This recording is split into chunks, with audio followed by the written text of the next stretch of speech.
Oi, amigo e amiga, um abraço, seja bem-vindo. Se você é daqueles que responsabilizam o povo judeu pela morte de Jesus, tire isso da cabeça.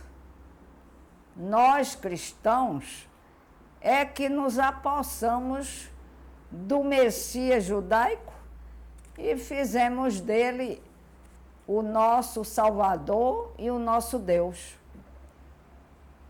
Meus amados, Deus, ele fez várias alianças com o povo judeu. Sete alianças Deus fez com o povo de Israel. E esse povo nos permitiu fazer parte dessas alianças, nos cedendo o Messias. Como gentios, sem uma linhagem abraâmica, na verdade, nós fomos enxertados na árvore da vida e nos tornamos, através do Messias judaico, merecedores da salvação em Jesus. A palavra judaísmo, na verdade, significa alguém da tribo de Judá. Para eu explicar o que é a tribo de Judá, eu preciso dizer a vocês que o povo de Israel, durante todo o cativeiro do Egito, era um povo que não tinha, assim, um líder, alguém no comando, não havia divisões, organização política nenhuma. Era cada um por si. Após a saída do cativeiro egípcio, através de Moisés, foi que durante o êxodo, o que é que nós chamamos êxodo? O tempo que o povo de Israel passou no deserto, peregrinando para alcançar a terra prometida. Isso foi o tempo do êxodo. Durante o tempo do êxodo foi que o povo de Israel se organizou em tribos, ou seja, se dividiu em tribos, cada uma correspondendo ao nome de um filho de Jacó. Jacó foi o terceiro patriarca hebreu. Abraão, Isaque e Jacó. Jacó teve 12 filhos e uma filha. Então, o nome dessas tribos eram os nomes dos filhos dele. E Judá era um desses filhos dele, inclusive com Lia. E Judá, na verdade, ela, como tribo, ela conseguiu se destacar das demais pelo seguinte: quando do cativeiro assírio, as tribos do norte foram conquistadas e levadas para fora da Palestina, escravizadas, a única que permaneceu, foi a tribo de Judá. Claro que, posteriormente, ela também desapareceu. Mas, durante esse período, ela permanecia como a única, junto com a tribo de Benjamim, que ele fazia parceria,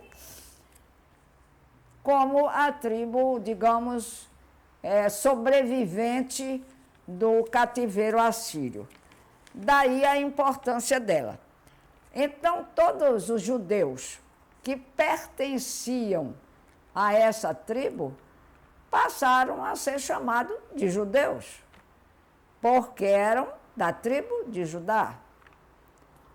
Muito bem. Passado os 70 anos do cativeiro babilônico, quando essa tribo também foi eliminada e levada cativa para a Babilônia, após os 70 anos de cativeiro, eles foram libertados, entre aspas, ou seja, conseguiram a permissão de voltarem à Palestina e reconstruírem o templo e também a vida deles. Só que nessa ocasião, poucos quiseram voltar. Todos já estavam estabelecidos, com suas famílias, filhos criados e tudo. Então acharam melhor permanecer, voltar para a Palestina e começar tudo novamente. A única tribo que realmente trouxe mais pessoas nessa ocasião para a Palestina foi a tribo de Judá. A maioria daqueles que optaram por voltar eram da tribo de Judá. Daí se justifica esse destaque que a tribo de Judá tem dentro da história tanto do Antigo como do Novo Testamento. Ela conseguiu se destacar, mesmo porque o seu titular também teve alguns lances que o fizeram, digamos, aparecer dentro do contexto das tribos, né? Nós sabemos que Judá, ele foi aquele que sugeriu aos irmãos que eles não deviam matar o irmãozinho José, e sim vender José, que era muito melhor. E os irmãos acataram a ideia. Foi quando José, do Egito, foi vendido pelos irmãos. Essa é uma história bíblica que faz parte do contexto e da história de Judá, por ter interferido, evitado a morte de José do Egito. Pois bem, meus queridos, a fé judaica, ela é uma fé essencialmente abraâmica. Ela é monoteísta, ou seja, admite a existência de um único Deus e adora esse único Deus. Isso tem o nome de monoteísmo. Então, o judaísmo, o cristianismo e o islamismo são três grandes religiões, principais religiões, que têm a sua raiz na fé abraâmica, que, consequentemente, é uma fé judaica. Vocês estão entendendo? Pois bem, vocês podem perguntar, mas que religião é essa? Qual é a diferença dela para as outras?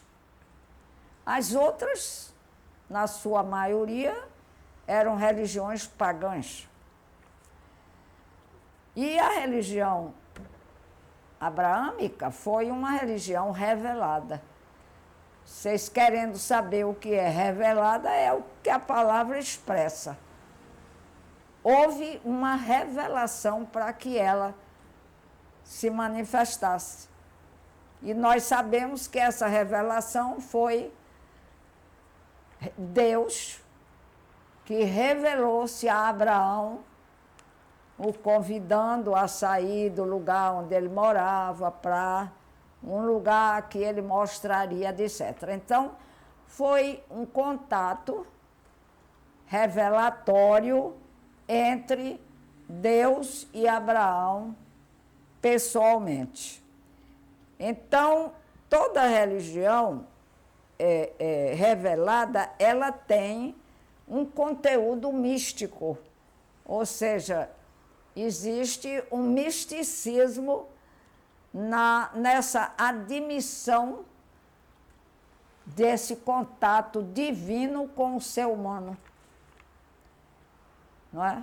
A Igreja católica, com especialidade, é uma igreja mística na medida em que ela admite as revelações de Nossa Senhora em diversos lugares, tomando os nomes desses lugares, essas revelações, e muita coisa que ela aceita, tem todo um cunho, tem todo um aspecto místico, um conteúdo, digo melhor, místico, que é próprio da religião revelada.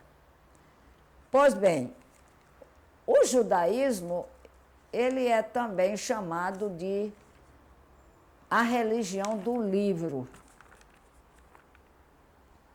Que livro? Que livro é esse?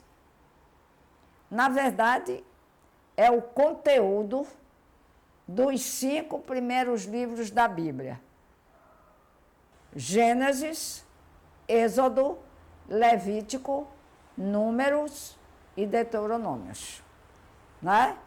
Então, nós temos esse conteúdo, nós damos o nome de Pentateuco, fazendo referência exatamente aos 5 que forma hoje a Bíblia Sagrada, o livro sagrado do povo judeu, que dá o nome de Torá. A Torá só se compõe como livro sagrado, de conteúdo sagrado, os 5 primeiros livros da Bíblia. O restante do Antigo Testamento são livros aceitos como um auxílio espiritual, como informações do povo, etc., mas não tem essa conotação de sacralidade dada ao Pentateuco, que são livros supostamente escritos por Moisés, todo o Pentateuco. Bem, meus irmãos, no tempo de Jesus, já existia na Palestina toda uma religião judaica funcionando, em atividade, composta pelas pessoas, pelos sacerdotes, pelos juízes, pelos rabinos, pelos escribas, e principalmente pelo sinédrio. Vocês já devem ter escutado falar nessa palavra, sinédrio. O sinédrio era uma espécie de tribunal superior judaico. Ele tinha o poder sacerdotal, digamos assim, na mão. Ele atuava em várias áreas e tinha o comando religioso. Era onde estava toda a força da religião, era no sinédrio. O sinédrio tanto atuava em questões religiosas, como também nas questões políticas, nos problemas sociais, alcançando até mesmo os problemas penais. É tanto que nós sabemos, segundo um historiador do 1º século chamado Flávio Joséfo, ele é muito conhecido, ele relata em seu livro Antiguidades Judaicas, ele relata que no ano 47 antes de Cristo, Herodes foi convocado pelo Sinédrio. Olha, Herodes, hein? Que era o rei. Ele foi convocado pelo Sinédrio para dar satisfações de uma morte que ele havia mandado executar de um certo cidadão chamado Ezequias. É provável que tenha sido fato, porque para ser relatada pelo Joséfo é porque realmente aconteceu. Então, esse Sinédrio, atuando com a força que ele tinha, aí sim, eu até, se vocês me dissessem que foi o Sinédrio que causou a morte de Jesus, eu até aceitaria até certo ponto. Por quê? Porque, na verdade,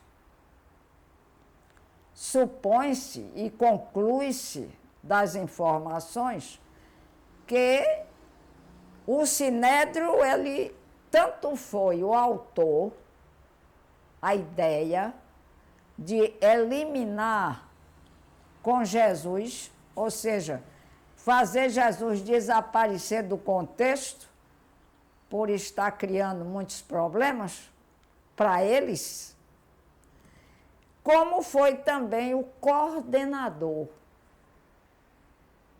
Eles que arquitetaram todo o plano, conseguiram envolver Judas muito facilmente e acabaram, de certa forma, participando da execução, levando o prisioneiro e o infrator até a presença daqueles que podiam decretar a sua morte. Portanto, houve realmente essa participação do Sinédrio. Mas há um detalhe aí, queridos, que eu faço absoluta questão de dizer e de levar ao conhecimento de vocês. A morte de Jesus não pertence a nenhum plano humano. A morte dele foi planejada. Até a sua execução pelo próprio Pai. Então, você poderá, nós, aliás, poderemos usar essa parte que o Sinédrio teve como causa, mas não como motivo. O motivo foi divino. Foi da mente do Pai. Chegando ao ponto, até a crucificação e até mesmo ao pedido de clemência de Jesus, quando disse: Pai, se possível, passa de mim esse cálice. E ele não passou. E ai de nós, se Deus tivesse passado. O que seria de nós? Portanto, meus irmãos, dizer que os judeus teve alguma coisa com a morte de Jesus é um caso a se conversar. Acho que ainda, inclusive, além disso que eu estou falando, há ainda alguns outros fatos que poderiam ser postos dentro do contexto para a nossa meditação. Mas o certo é que nós somos grandes devedores do judaísmo. Não só o cristianismo. A maioria, quase todas as religiões, tem alguma coisa, por menor que seja, constante das Sagradas Escrituras, ou seja, do Antigo Testamento. Quer se aceite, quer não se aceite, quase todas as religiões são devedoras dos judeus em menor ou maior grau. Isso é uma coisa que nós não devemos esquecer. E por esta razão, nós devemos combater o antissemitismo em qualquer uma de suas manifestações, por mínima que seja. Na verdade, nós somos filosemitas. Nós herdamos não só o Messias, mas a salvação que ele oferece. Então vocês compreendam o tamanho da nossa dívida e, sobretudo, em que posição nós devemos ficar quando as pessoas atacam os judeus, seja de que maneira for. Meus amados, um dos propósitos nossos, digo, do canal Em Busca de Deus, é exatamente esse. Um pouco de cultura. As pessoas, cultura religiosa que as pessoas não têm e precisam ter para firmarem as suas crenças, para não haver tantas dúvidas quantas há. Meus amados, eu convido não só a você a nos ouvir todas as semanas, a estar conosco, mas a trazer outras pessoas com você, a falar do nosso canal, que para nós é algo muito precioso, algo muito valioso e que deve ser aproveitado. Na próxima semana, voltaremos a um outro assunto. Até lá, não esqueça, na próxima vez, traga um amigo com você.